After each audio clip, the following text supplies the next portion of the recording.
दोस्तों, आज हम एक्सप्लेन करने वाले हैं महेश बाबू की एक कमाल की मूवी जो आपका दिमाग घुमा देगी। इसलिए वीडियो को अभी लाइक कर दीजिए। हम चलिए कहानी शुरू करते हैं। तो मूवी की शुरुआत में हम एक गौतम नाम के छोटे बच्चे को देखते हैं। गौतम कुछ लोगों से अपनी जान बचाकर भाग रहा होता है। उसी समय गौतम के सामने एक पुलिस की गाड़ी आ जाती है। वो पुलिस वाले गौतम से पूछते हैं कि आखिर तुम किससे डर के भाग रहे हो। इस पे गौतम उन्हें बताता है कि कुछ लोगों ने मेरे मॉम डैड को मार दिया है और वो लोग मुझे भी मारने आ रहे हैं। ये सुनते ही पुलिस वाले गौतम के साथ उसके मॉम डैड को देखने जाने लगते हैं। अब गौतम ऑफिसर्स को अपनी स्कूल बस के पास लेकर आता है, क्योंकि स्कूल बस के अंदर ही गुंडों ने गौतम के माँ बाप को मारा था। पर बस के अंदर जाने के बाद पुलिस वालों को वहाँ गौतम के मॉम डैड नहीं दिखते। ये देखकर गौतम हैरान हो जाता है। तभी बस ड्राइवर पुलिस से आकर कहता है कि गौतम को कल्पना करने की बीमारी है और असलियत में गौतम के माँ बाप तो बचपन में ही उसे छोड़कर चले गए थे। तब पुलिस भी उस ड्राइवर की बातों को सच मानकर गौतम को वहाँ से लेकर जाने लगते हैं। मगर गौतम अभी भी सोच में डूबा था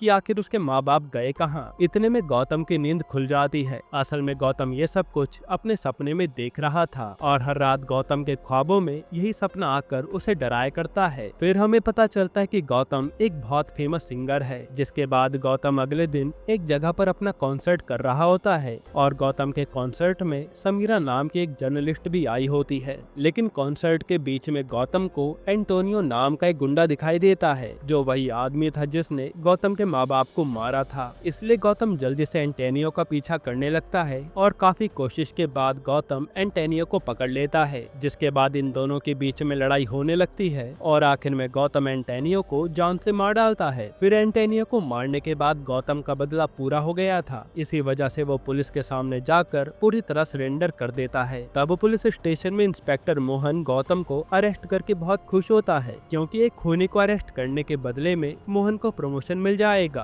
पर तभी जर्नलिस्ट समीरा अपने न्यूज चैनल पर गौतम का एक वीडियो सभी को दिखाती है और उस वीडियो में गौतम खुद ही आपस में लड़ रहा होता है। इसका मतलब गौतम ने किसी भी आदमी को नहीं मारा था और ये सब देखकर गौतम काफी गुस्सा हो जाता है। वहीं ये वीडियो देखकर मोहन भी निराश हो जाता है, क्योंकि अब मोहन को प्रमोशन नहीं मिलेगा। यानी कि गौतम अपने माँ बाप से बहुत प्यार करता था और वो अपने माँ बाप के हत्यारों को अपनी कल्पना में सोच सोच कर उन्हें मार रहा था। खैर, अब अगले दिन समीरा और मोहन गौतम को डॉक्टर के पास लेकर जाते हैं। तो वहाँ डॉक्टर गौतम का टेस्ट लेने के बाद सभी को बताते हैं कि गौतम को न्यूरोसाइकोलॉजिकल डिसऑर्डर है और इस बीमारी में आदमी की याद करने की शक्ति कम हो जाती है। साथ ही आदमी अपने पास्ट के बारे में याद करके अजीबोगरीब चीजें करने लगता है। उनकी बातें सुनकर मोहन और समीरा काफी शॉक्ड हो जाते हैं। फिर थोड़ी देर में डॉक्टर गौतम से जाकर पूछते हैं कि क्या तुम अपने माँ बाप का नाम जानते हो। तब गौतम अपने माँ बाप को याद करने की कोशिश करने लगता है, लेकिन उसे तो अपने माँ बाप का नाम तक याद नहीं आता। यहाँ तक कि गौतम अपने माँ बाप का चेहरा भी भूल चुका था।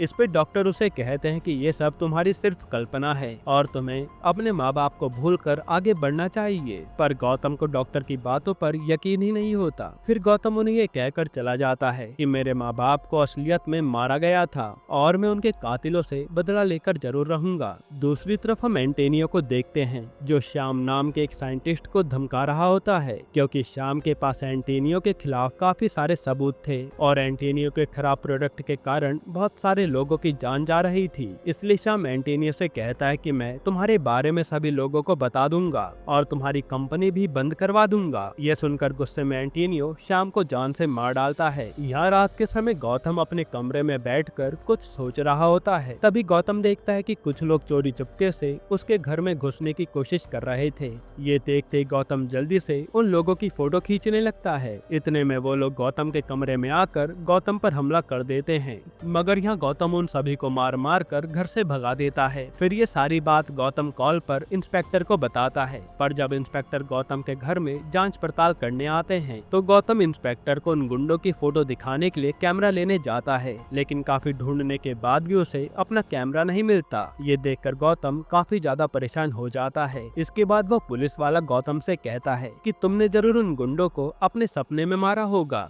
ये सुनकर गौतम काफी ज्यादा भड़क जाता है और गुस्से में वो अपनी कार में बैठकर बाहर जाने लगता है। उसी समय रोड पर एक आदमी गौतम को रोकने की कोशिश करता है, पर गौतम उस आदमी को इग्नोर करके उधर से चला जाता है। फिर गौतम ये सारी चीजों से काफी परेशान हो गया था, इसलिए वो कुछ दिन आराम करने के लिए लिए गोवा चला जाता है। साथ ही हम समीरा को देखते हैं जो एक AG1 नाम के केमिकल के ऊपर जांच कर रही थी और इस केमिकल की वजह से कई सारे लोगों की जान जा रही होती है। इतने में समीरा की सीनियर उसे कॉल करके कहती है कि तुम्हें गौतम का जाकर इंटरव्यू लेना है। ये सुनते समीरा काफी खुश हो जाती है और वो जल्दी से गोवा के लिए निकल जाती है। फिर गोवा में समीरा गौतम से जाकर कहती है कि मुझे तुम्हारा इंटरव्यू चाहिए, पर गौतम उसे अपना इंटरव्यू देने से साफ मना कर देता है और समीरा भी वहाँ से चुपचाप चली जाती है। फिर थोड़े टाइम बाद समीरा दोबारा से गौतम से मिलने आती है तो गौतम उसे कहता है कि आखिर मैंने तुम्हें मना कर दिया है ना, तो बार बार पीछे क्यों पड़ी हो। तब गौतम की बातें सुनकर समीरा कुछ भी समझ नहीं पाती और वो कहते कि मैं तो अभी पहली बार तुमसे मिलने आई हूँ। और गौतम को देखकर समीरा समझ जाती है कि जरूर गौतम ने उसे अपने दिमाग में इमेजिन किया होगा। तब समीरा गौतम से कहती है कि मुझे तुम्हारे साथ एक कप कॉफी पीनी है और गौतम भी उसकी बात मानकर कॉफी पीने के लिए मान जाता है। पर यह सोचकर गौतम अभी भी अंदर से पूरा कंफ्यूज था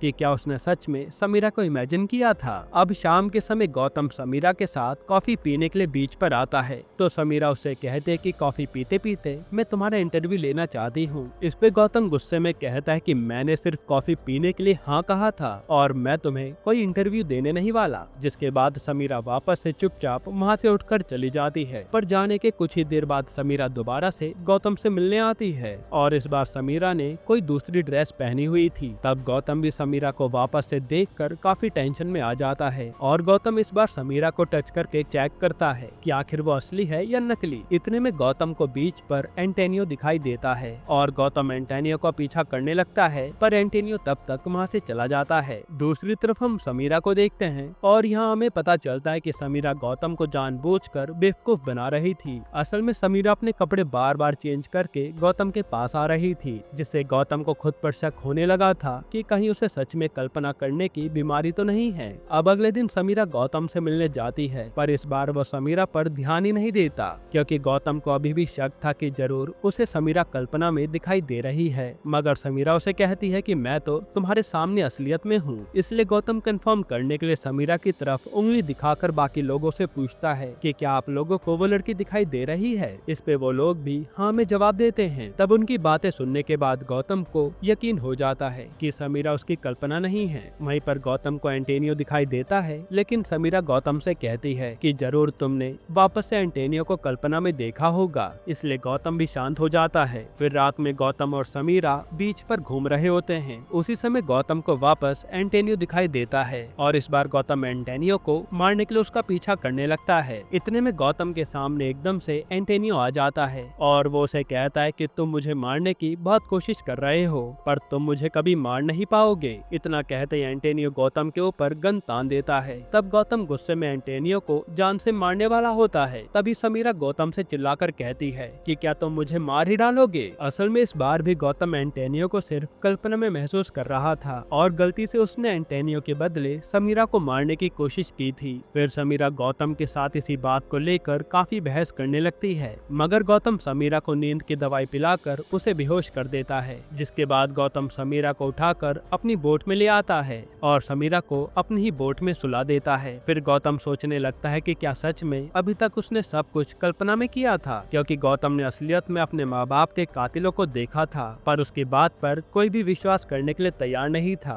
अब अगली सुबह गौतम और समीरा बोट में सोए रहते हैं, तभी कुछ गुंडे उन पर हमला कर देते हैं। तब गौतम उन गुंडों से बचने के लिए समीरा के साथ एक आइलैंड पर आ जाता है और जब समीरा की आंखें खुलती हैं तो वो खुद को इस आइलैंड पर देखकर हैरान हो जाती है। समीरा को कुछ भी समझ नहीं आता कि वो आखिर इस आइलैंड पर आई कैसे। वहाँ गौतम उसे बताता है कि हमारे ऊपर कुछ गुंडों ने हमला कर दिया था, इसलिए मैं तुम्हें उनसे बचाकर यहाँ ले आया। ये सुनने के बाद समीरा कहती है कि जरूर तुमने उन गुंडों को कल्पना में देखा होगा और समीरा की बातें सुनकर गौतम भी सोच में पड़ जाता है। पर उसी समय गौतम को समीरा का कैमरा गिरा हुआ मिलता है और वो कैमरा देखने के बाद गौतम को समीरा के बारे में सब कुछ पता चल जाता है कि कैसे समीरा गौतम को जानबूझकर पागल बना रही थी। गौतम को यहाँ पता चल गया था कि समीरा बार बार कपड़े चेंज करके उसके सामने आती थी, जिससे उसे समीरा के कल्पनाओं में होने का एहसास हो रहा था। तब गौतम समीरा के सामने ऐसी एक्टिंग करता है जैसे उसे समीरा के बारे में कुछ भी नहीं पता हो और गौतम समीरा से कहता है कि तुम शायद से मेरी कल्पना हो, अगर तुम असलियत में होती तो मैं तुम्हें अपनी गर्लफ्रेंड बना लेता। ये सुनते समीरा कहने लगती है कि अरे मैं तो असलियत में तुम्हारी तुम्हारे सामने हूँ। लेकिन उसके कहने के बाद भी गौतम उसकी बात नहीं मान रहा था। फिर रात में गौतम समीरा से कहता है कि अगर तुम असली समीरा हो तो वो दूसरी समीरा जो मेरा इंटरव्यू लेने आई थी वो जरूर मेरी कल्पना होगी। इस पे समीरा भी कहती है कि हाँ, वो सिर्फ तुम्हारी कल्पना है। इतने में गौतम उसे कैमरा दिखाते हुए कहता है, अगर वो मेरी कल्पना है तो ये सब कैमरे में किसने रिकॉर्ड किया। ये सुनते समीरा के पैरों तले जमीन खिसक जाती है। फिर गौतम उसे दुखी होकर कहता है कि तुम जानबूझकर मुझे गलत साबित करना चाहती हो और तुम मेरा दर्द कभी समझ नहीं पाओगी। तब गौतम की बातें सुनकर समीरा भी दुखी हो जाती है। अब जब अगली सुबह गौतम की आंखें खुलती है तो उसे समीरा की एक रिकॉर्डिंग मिलती है। उसमें समीरा गौतम से कहती है कि मैंने ये सब जानबूझकर नहीं किया। असल में डॉक्टर ने मुझसे कहा था कि अगर तुम ऐसा करोगी तो गौतम की बीमारी जल्दी ठीक हो जाएगी। साथ ही वो बताते कि मैं तुमसे बहुत प्यार करती हूँ और मैं ये शहर छोड़कर हमेशा के लिए जा रही हूँ। फिर वो रिकॉर्डिंग देखने के बाद गौतम को समीरा की बहुत याद आने लगती है और कहीं ना कहीं गौतम को भी समीरा से प्यार हो गया था। इतने में एक गुंडा आकर गौतम पर हमला कर देता है, मगर गौतम उस गुंडे को जान से मार डालता है। साथ ही गौतम को पता चल जाता है कि जरूर वो गुंडे समीरा को मारने आए थे, क्योंकि जहाँ जहाँ समीरा थी वहीं पर गुंडे गौतम को दिखते थे। जिसके बाद गौतम जल्दी से समीरा के पास आकर उसे कहता है कि तुम्हारी जान खतरे में है, पर समीरा को उसकी बातों पर यकीन नहीं होता। वहाँ गौतम समीरा से अपने प्यार का इजहार भी करता है, मगर समीरा गौतम को ये कहकर मना कर देती है कि तुम्हारी कल्पना करने की आदत कभी नहीं जाएगी, इसलिए मैं तुम्हें प्यार नहीं कर सकती। इतना कहने के बाद समीरा वहाँ से चली जाती है। अब गौतम समीरा को मनाने के लिए उसका पीछा करने लगता है और वो हर दिन समीरा के घर के बाहर उसका इंतजार किया करता था। तब एक रात गौतम को समीरा के घर के बाहर कुछ लोग खड़े दिखाई देते हैं और वो सभी लोग समीरा के घर में घुसने लगते हैं, पर गौतम उन सभी को रोककर उन्हें खूब मारता है। इतने में समीरा गौतम से आकर कहती है कि ये लोग मेरे दोस्त हैं जो मेरा बर्थडे सेलिब्रेट करने आए थे, पर तुमने सब कुछ खराब कर दिया। तब गौतम समीरा से अपनी गलती की माफी मांगता है और वो समीरा से कहता है कि मैं तुम्हारे लिए कुछ भी कर सकता हूँ। इस पे समीरा कहते कि अगर तुम कल्पना करना बंद कर दोगे तो मैं तुम्हारे साथ जिंदगी बिताने को तैयार हूँ। ये सुनते ही गौतम ठान लेता है कि वो आज के बाद कोई कल्पना नहीं करेगा, क्योंकि गौतम हर बार अपनी कल्पना में गुंडों से लड़ता रहता था। जिसके बाद गौतम और समीरा आपस में बातें कर रहे होते हैं। उसी समय कुछ गुंडे आकर समीरा को पकड़ लेते हैं, पर इस बार गौतम कुछ भी नहीं करता और गौतम को लगता है कि जरूर ये गुंडे नकली हैं। पर गुंडे समीरा के गले पर चाकू रख देते हैं और जैसे ही वो समीरा को जान से मारने वाले थे तभी गौतम उन सभी गुंडों को मारने लगता है और वो समीरा से कहता है कि भले ही ये मेरी कल्पना हो, पर तुम्हें कोई हाथ लगाएगा तो मैं उसे जिंदा नहीं छोड़ूंगा। और गौतम फिर उन सभी गुंडों को बहुत मारता है। अब आखिर में समीरा को गौतम की बात समझ में आती है कि वो गुंडे गौतम को नहीं बल्कि समीरा को मारने आए थे। असल में समीरा के पास एजीवन कंपनी के खिलाफ काफी सारे सबूत थे, इसी वजह से उस कंपनी का ऑनर समीरा को मारना चाहता था। तब समीरा ये बात एक ऑफिसर को बताने के लिए होटल में जाती है। दूसरी तरफ गौतम उस होटल के वॉशरूम में फ्रेश होने जाता है। इतने में उस वॉशरूम के अंदर एकदम से एंटोनियो आ जाता है, जिसे देखते ही गौतम उसे पकड़कर कहता है कि मैं जानता हूँ तुम मेरी कल्पना हो, पर मैं कल्पना में भी तुम्हें जिंदा नहीं छोड़ूंगा और मैं तुमसे अपने माँ बाप की मौत का बदला लेकर रहूंगा। इतना कहने के बाद गौतम एंटोनियो को गोली मार देता है। फिर गोली की आवाज सुनकर समीरा भागते हुए गौतम के पास आती है और यहाँ वह एंटोनियो की लाश देखकर काफी घबरा जाती है। वो गौतम से कहते कि आखिर तुमने इस आदमी को क्यों मारा, और समीरा की बातें सुनकर गौतम को यकीन हो जाता है कि एंटोनियो उसकी कोई कल्पना नहीं था और अभी बाकी खूनी भी असलियत में जिंदा हैं, क्योंकि अभी तक गौतम की हरकतें सभी को मजाक लग रही थी। पर अब समीरा को गौतम की बातों पर विश्वास हो जाता है और गौतम ने भी अपने माँ बाप के एक कातिल को मार दिया था, पर अभी भी गौतम को बाकी के 2 कातिलों की तलाश थी, क्योंकि उसके मॉम डैड को 3 जनों ने मिलकर मारा था। जिसके बाद समीरा गौतम से कहती है कि आखिर तुम बाकी 2 लोगों को कैसे ढूंढोगे। इस पे गौतम उसे जल्दी से अपने घर लेकर जाता है और घर पर वो अपना कैमरा ढूंढने लगता है, क्योंकि जिस रात गुंडों ने गौतम पर हमला किया था उस रात गौतम ने अपने कैमरे में उन गुंडों की फोटो खींच ली थी। फिर फोटो चेक करने पर गौतम को उसके अंदर एक नसीर नाम के आदमी का नंबर मिलता है। तब गौतम और समीरा जल्दी से नसीर के घर जाते हैं। वहाँ गौतम नसीर से पूछता है कि आखिर तुमने मुझे मारने के लिए गुंडे क्यों भेजे थे। इस पे नसीर उसे सारी सच्चाई बताने लगता है कि मैंने तुम्हें मारने के लिए आदमी नहीं भेजे थे, बल्कि मैं तुम्हें तुम्हारे माँ बाप के बारे में बताना चाहता था। वहाँ नसीर गौतम से कहता है कि एक दिन मेरी टैक्सी में एंटोनियो और श्याम नाम के 2 आदमी आए जो दोनों लंदन से आए थे,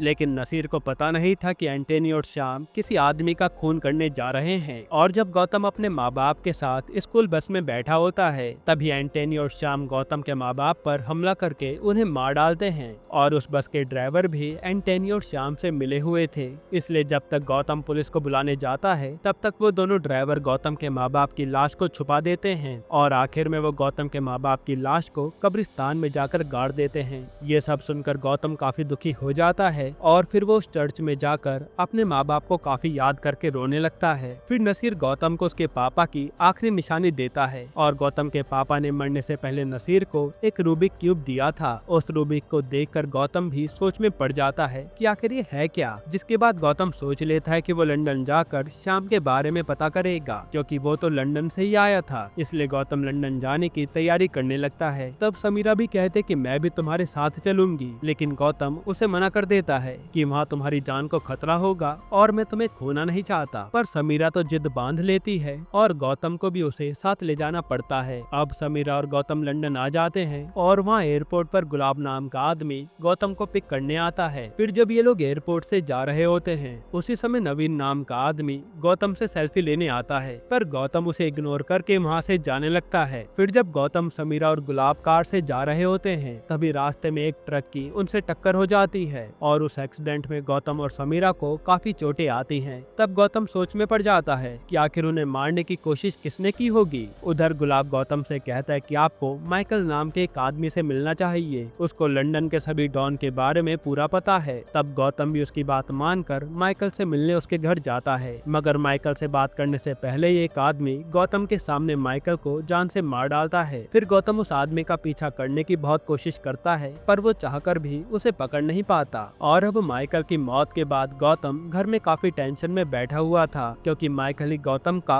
आखिरी सहारा था जो उसे थोड़ा बहुत बता सकता था। जिसके बाद समीरा गौतम को रूबिक क्यूब देते हुए कहती है कि जरूर इस क्यूब के अंदर कोई न कोई राज छुपा होगा। और समीरा की बातें सुनते ही गौतम को क्यूब के ऊपर काफी सारे स्क्रैच के निशान बने हुए दिखाई देते हैं। और जब गौतम उन निशान को जोड़ता है तो उसे एक बैंक के बारे में पता चलता है और वो निशान भी उसी बैंक का था। साथ ही गौतम को उस क्यूब के ऊपर एक बैंक अकाउंट नंबर भी लिखा हुआ मिलता है। तब गौतम उस बैंक में जाकर उस अकाउंट के बारे में डिटेल्स निकालता है और बैंक वाले गौतम को उस अकाउंट में रखा हुआ एक ब्रीफ केस देते हैं। उस ब्रीफ केस के अंदर एक ग्रीन राइस रखा हुआ था। फिर गौतम और समीरा वो ब्रीफ केस लेकर जाने वाले होते हैं, इतने में कुछ लोग आकर गौतम के ऊपर हमला कर देते हैं। पहले तो गौतम उन लोगों से काफी लड़ता है, पर आखिर में गौतम को अपनी जान बचाकर वहाँ से भागना पड़ता है। और रास्ते में गौतम ये सारी बात जाकर पुलिस को बताता है, मगर जब पुलिस गौतम के साथ उस जगह पर आती है तो वहाँ पुलिस को कोई भी गुंडे नहीं दिखते और यहाँ तक कि समीरा भी वहाँ से गायब थी। फिर गौतम पुलिस को सारी बात समझाने की काफी कोशिश करता है, पर पुलिस को उसकी बातों पर यकीन ही नहीं होता। इतने में गुलाब पुलिस से आकर कहता है कि गौतम को कल्पना करने की बीमारी है। इस पे पुलिस गौतम को अरेस्ट करके अपने साथ पुलिस स्टेशन ले आती है। फिर जब गौतम जेल में बैठा होता है, तभी नवीन और क्रिस नाम के दो आदमी आते हैं और वो गौतम की बेल करा देते हैं। जिसके बाद गौतम उन दोनों से पूछता है कि आखिर तुम्हें कैसे पता चला कि मैं जेल के अंदर हूँ और तुमने मुझे क्यों छुड़ाया। यहाँ हमें पता चलता है कि ये सब गौतम की ही चाल थी और गौतम जान चुका था कि कोई आदमी उसका पीछा कर रहा है, इसलिए गौतम और गुलाब ने मिलकर ये सारा ड्रामा किया था। और समीरा भी पुलिस के आने से पहले छुप गई थी। फिर गौतम के काफी पूछने पर नवीन उसे बताता है कि मैं यहाँ तुम्हें मारने आया था। तब हमें पता चलता है कि नवीन के पापा कोई और नहीं बल्कि श्याम थे और कई साल पहले गौतम लंदन में कॉन्सर्ट करने आया था। तब कॉन्सर्ट के दौरान गौतम को एकदम से श्याम दिखाई दिया, तो श्याम को देखने के बाद गौतम उसका पीछा करने लगा। तब गौतम ने श्याम को पकड़कर उसे बहुत मारा। उसी समय एक कार ने आकर श्याम को उड़ा दिया, जिस वजह से श्याम की वहीं मौत हो गई थी। और यही कारण है कि नवीन अपने पापा की मौत का बदला गौतम से लेना चाहता था। यहाँ गौतम भी खुशी खुशी नवीन के हाथों से मरने के लिए तैयार था, क्योंकि गौतम को पता चल गया था कि उसका बदला पूरा हो गया है और गौतम ने एंटोनियो के साथ साथ श्याम को भी खत्म कर दिया था। यानी दोस्तों, जो हमने मूवी की शुरुआत में देखा था कि एंटोनियो ने श्याम को मार डाला, तो असल में एंटोनियो ने श्याम को जान से नहीं मारा था। खैर, अब यह नवीन के गोली चलाने से पहले गौतम उसे कहता है कि तुम्हारे पापा को मैंने नहीं बल्कि किसी दूसरे आदमी ने कार से उड़ाकर मारा था। ये सुनकर नवीन हैरान हो जाता है। तभी गौतम देखता है कि क्रिस गौतम से छुपकर भाग रहा है, इसलिए वो क्रिस को पकड़ लेता है और क्रिस पर उस समय नसीर का कॉल आ रहा था। तब क्रिस गौतम को सारी बात बता देता है कि असल में तुम्हारे पापा को श्याम ने नहीं बल्कि नसीर ने मारा था और नसीर ने ये सब कुछ वो गोल्डन राइस पाने के लिए किया था। इसका मतलब नसीर ने गौतम से सब कुछ झूठ कहा था। दूसरी तरफ हम नसीर को देखते हैं जो सभी मीडिया वालों से कहता है कि मेरे पास एक ऐसा गोल्डन राइस है जिसे अपने खेतों में लगाने से लोगों की खेती बहुत अच्छे से बढ़ेगी और उस गोल्डन राइस में काफी सारे मिनरल्स भी हैं। तब यहाँ गौतम नसीर को गुस्से में मारने जाता है तो नसीर उसे बताता है कि तुम्हारे पापा एक बहुत इंटेलिजेंट साइंटिस्ट थे और उन्होंने ये गोल्डन राइस लोगों की भलाई के लिए बनाया था। पर पता चलता है कि गौतम के पापा ये गोल्डन राइस लोगों में मुफ्त में बांटने वाले थे, लेकिन नसीर उस राइस के जरिए काफी सारे पैसे कमाना चाहता था। और जब नसीर ने गौतम के पापा से वो गोल्डन राइस मांगे तो उन्होंने उसे वो राइस देने से साफ मना कर दिया। इसी वजह से नसीर ने उस राइस के लालच में गौतम के पापा को जान से मार डाला। ये सुनने के बाद गौतम को बहुत गुस्सा आता है और वो यहाँ नसीर के आदमी के साथ साथ नसीर को भी खूब मारता है। फिर वो नसीर की जान ले लेता है। हालांकि गौतम को अभी भी अपने माँ बाप का चेहरा अच्छे से याद नहीं था, इसलिए गौतम अपने पास्ट के बारे में सोचने लगता है। तभी गौतम को अपने बचपन की चीजें दिखाई देती हैं, साथ ही उसे अपना घर भी दिखाई देता है। इसलिए वो जल्दी से भागते हुए उसी जगह पर जाता है और वहाँ गौतम को अपने माँ पापा की तस्वीर रखी हुई मिलती है। तब ये फोटो देखकर गौतम काफी ज्यादा इमोशनल हो जाता है और फिर गौतम अपने पापा का सपना पूरा करने के लिए वो गोल्डन राइस गरीब लोगों को फ्री में बांटने का फैसला करता है। यहीं पर ये मूवी खत्म होती है। दोस्तों, आपको ये मूवी कैसी लगी हमें कमेंट में जरूर बताइएगा। और ये मूवी महेश बाबू की बाकी मूवीज से काफी अलग थी, जो कि मुझे काफी पसंद आई है। बाकी आप अपनी राय कमेंट में जरूर दीजिएगा। और अगर आपको हाल ही में एक कमाल की मूवी देखनी है तो आप ये वीडियो देख लीजिए।